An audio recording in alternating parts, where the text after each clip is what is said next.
Eu estou no livro de Jeremias. Jeremias é um dos grandes profetas de Deus. Jeremias é considerado o profeta chorão. Eu estou no capítulo 3, onde Deus começa a mostrar a questão do adultério do povo. O povo adulterou contra Deus, adorando deuses estranhos, que aprendia com os outros povos que estavam em volta de Israel.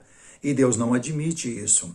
Ele fala, fazendo uma comparação entre homem e mulher. Quando alguém adultera, quer dizer que está poluindo ou sujando aquela terra ou aquele lar. Então Deus faz mais ou menos isso. É o pecado quando se trata do adultério. E ele começa a conversar no versículo 1, versículo 2, e ele fala no versículo 3 que ele ia reter as chuvas, não ia deixar as chuvas cair sobre Israel para produzir mantimento. Por que eu estou falando isso? Que depois nós vamos ver no capítulo 44 que eles vão reclamar para Deus que está faltando comida.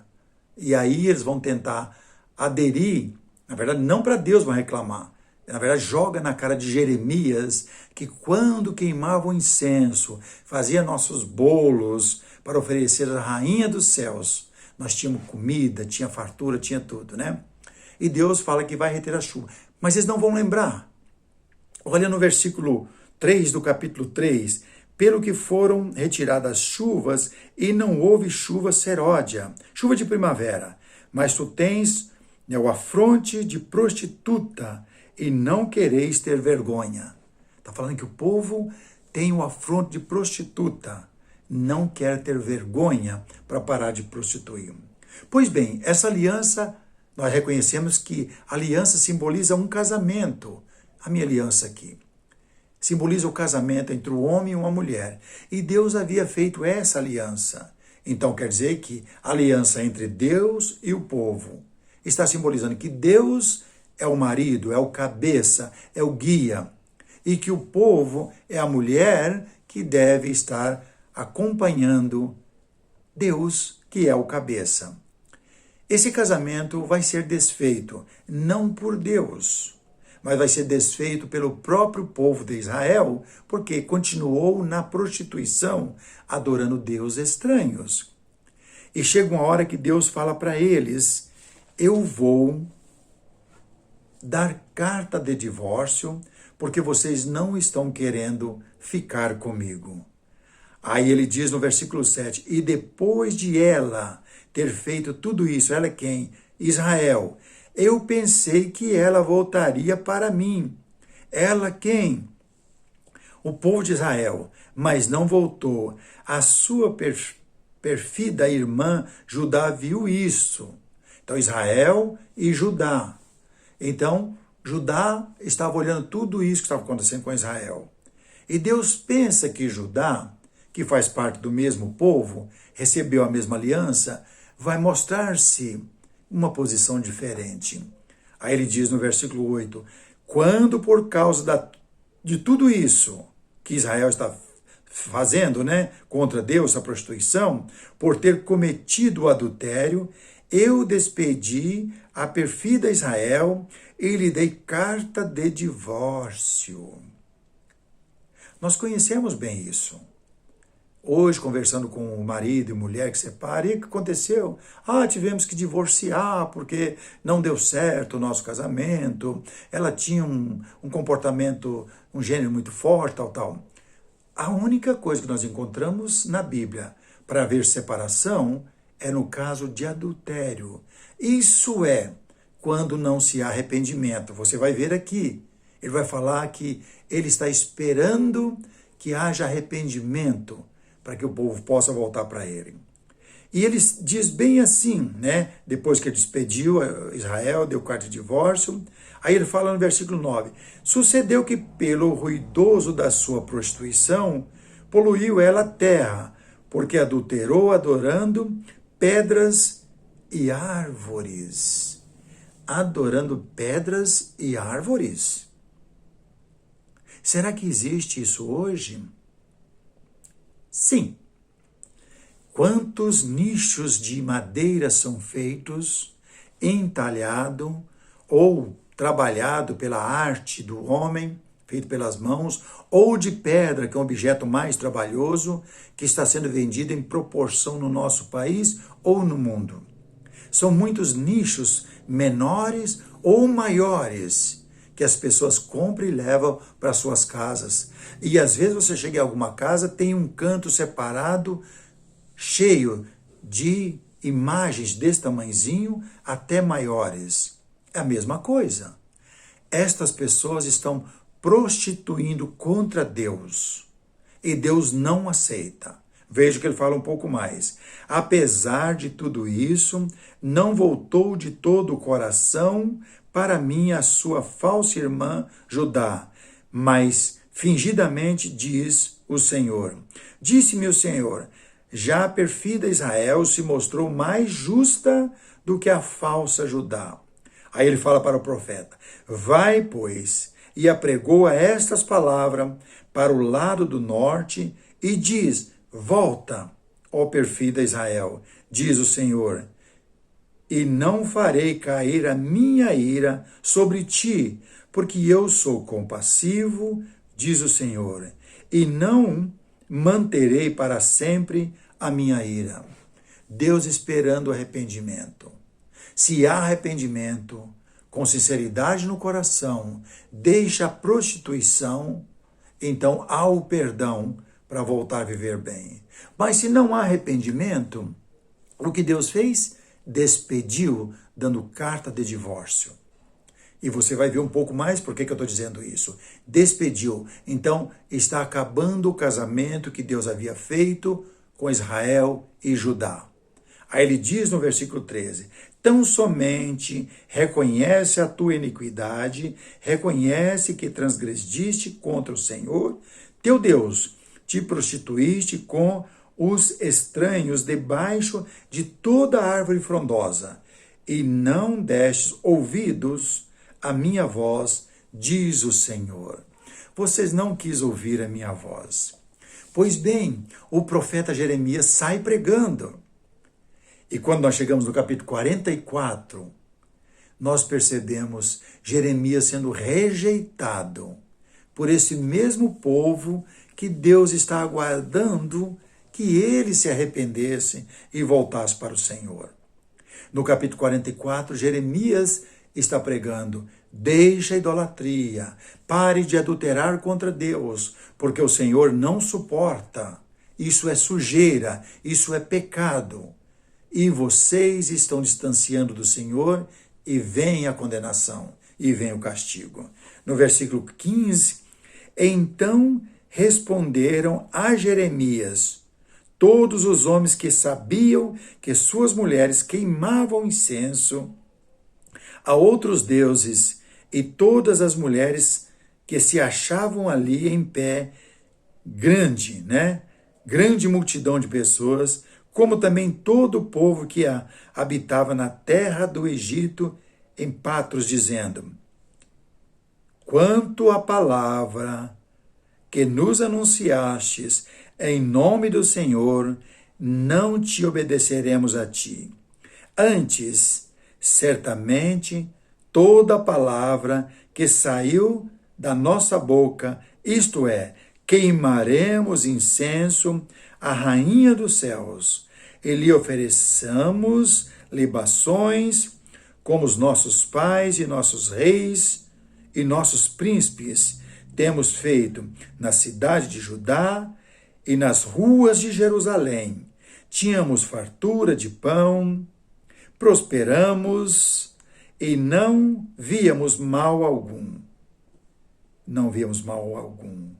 Mas desde que cessamos de queimar incenso à rainha dos céus e de lhes oferecer libações, tivemos falta de tudo e fomos consumidos pela espada e pela fome.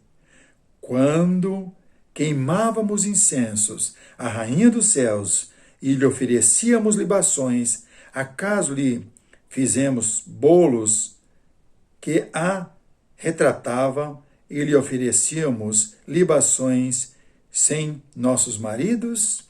Quer dizer, os maridos estavam apoiando a idolatria que as mulheres estavam fazendo.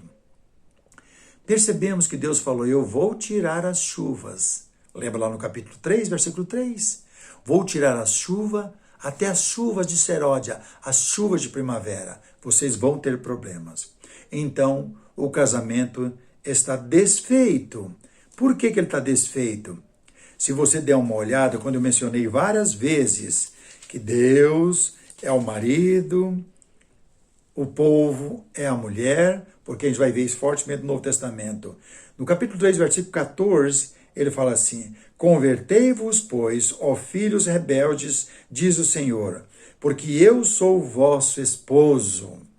Deus está dizendo, eu sou o cabeça, eu sou aquele que protege vocês, e vocês não estão prestando atenção. Deus havia anunciado no capítulo 31, versículo 31 e 32, de uma nova aliança.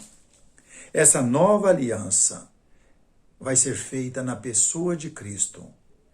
Preste bem atenção.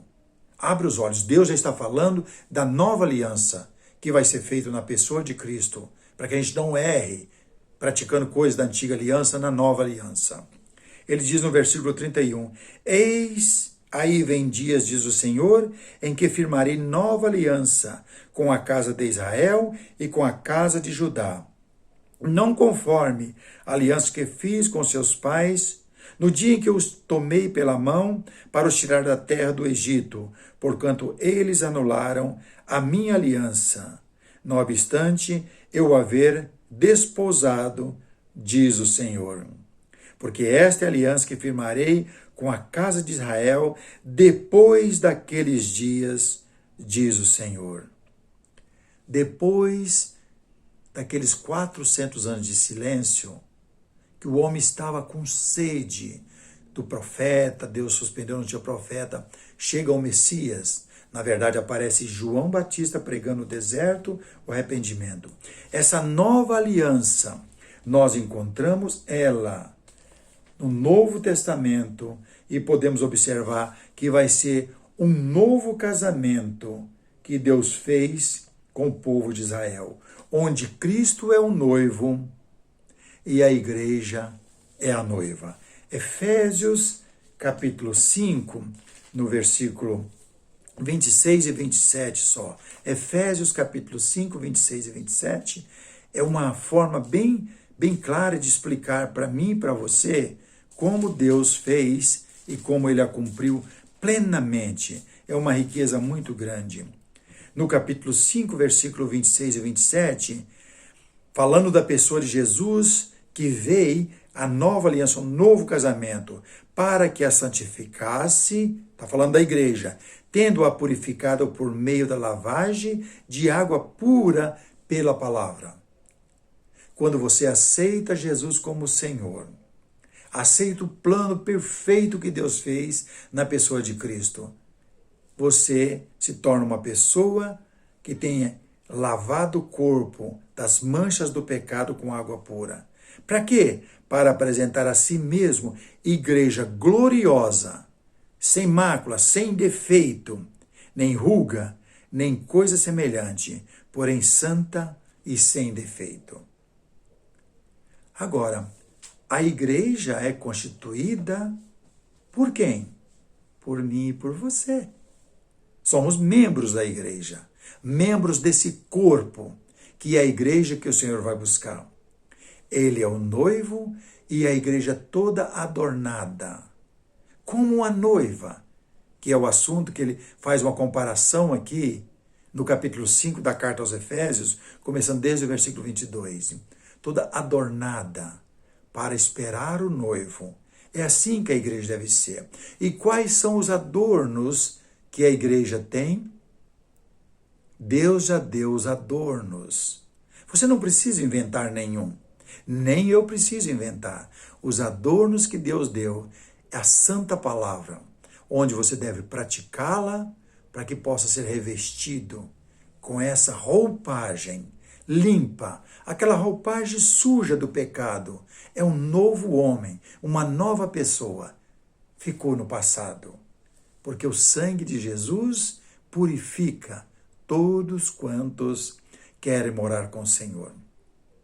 Essa nova aliança, ela é mencionada várias vezes no Novo Testamento. É a aliança feita com todos os povos. Daí nasce a cada dia, através da água e do Espírito, pessoas que são descendentes daquela grande família que Deus propôs ao pai Abraão em Gênesis capítulo 12. Todos quantos foram batizados em Cristo Jesus, você revestiu de Cristo Jesus, vós sois descendência de Abraão. Gálatas capítulo 3, versículo 43, podemos até observar um pouquinho como é rico tudo isso. Gálatas capítulo 3, versículo 29, 28 e 29. De sorte não pode haver judeu, nem grego, nem escravo, nem liberto, nem homem, nem mulher, porque todos vós sois um em Cristo Jesus. E se sois de Cristo Jesus, também sois descendentes de Abraão, herdeiros segundo a promessa. É fabuloso, é rico tudo isso. O noivo é Cristo, a igreja é a noiva, e a noiva é composta por várias pessoas. Igreja local e igreja espalhada por toda a face da terra. Quando eu digo igreja, não simplesmente aquelas que mencionam o nome de Cristo, mas a igreja que observa os adornos que Jesus deu para ela ser revestida, não os adornos que o homem tem colocado. Talvez nós temos a ideia de ter olhares diferentes. Nós olhamos para a igreja que Jesus estabeleceu e deu os adornos, que é a sua santa palavra, revelada pelo Espírito, para ela ter aquele traje bonito.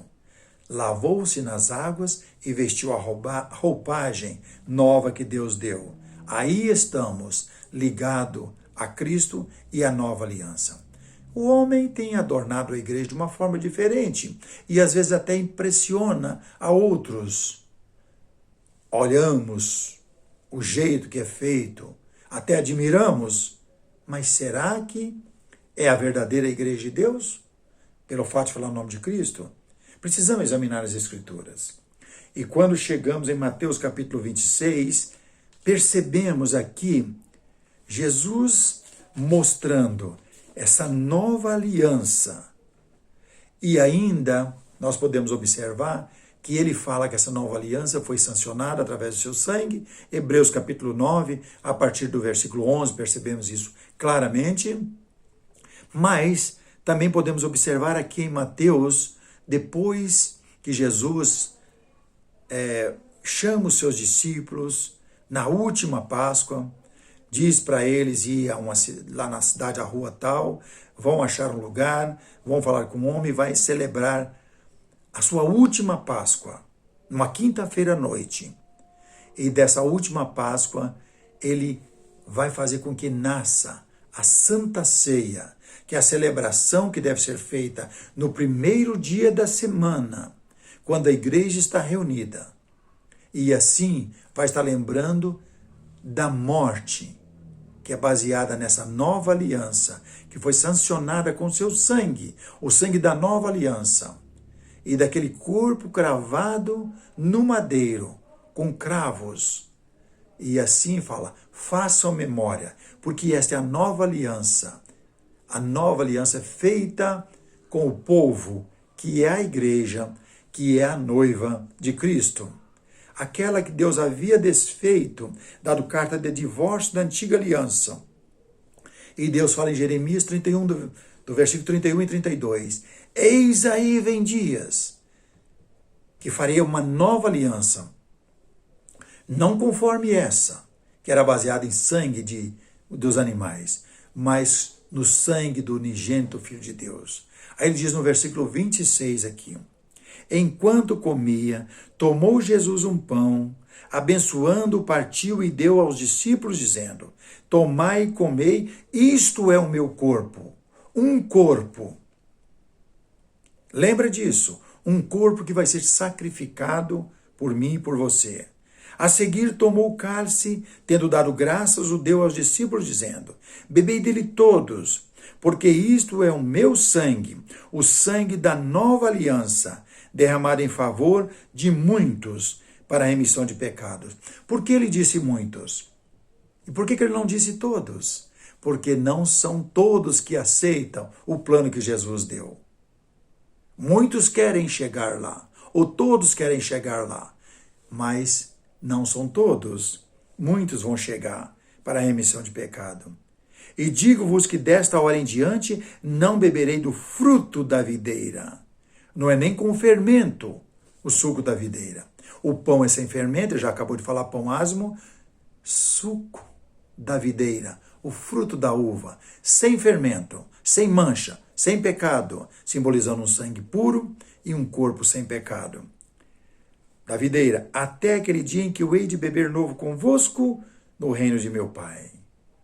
Então Jesus falou, olha, vocês vão celebrar comigo a última Páscoa, e nessa Páscoa, esta é a minha ceia, vocês devem fazer isso em memória de mim, e vai chegar o dia que vai ter o grupo reunido, o pequeno rebanho, e recebe o nome, essa é a igreja do Senhor. Fazer isso em memória de mim. Eu vou estar convosco no reino. E Jesus morreu e sobe aos céus e foi estabelecido o braço do Senhor. Um reino espiritual, não um reino físico, como aquele povo esperava. Nós vivemos em um reino espiritual, cujo rei é o Senhor do Senhor, Rei dos reis, é o nosso sumo sacerdote, assentado naquele tabernáculo, feito não por mãos de homens, mas pelas mãos do Senhor. Esse é Cristo. Essa é a nova aliança que Deus prometeu e a cumpriu plenamente, fazendo um novo casamento, que é a igreja do Senhor, onde tem filhos e membros espalhados por todos os lugares do mundo. É assim que vamos chegar lá. Que Deus nos abençoe. Se tem ajudado você, que Deus o abençoe. Eu vou falar de novo. Seja um mensageiro, envie essa mensagem para outras pessoas, ajude a divulgar o nosso canal, para que muitas pessoas possam ter acesso e assim crescer na santidade do Senhor. Se você só está visitando o canal, seja bem-vindo. Que Deus o abençoe também. Se tem o desejo de se inscrever, fique à vontade. Eu espero que possamos estar ajudando muitas pessoas que têm o desejo de conhecer verdadeiramente o plano perfeito do Senhor. Que Deus nos abençoe e nos guarde sempre.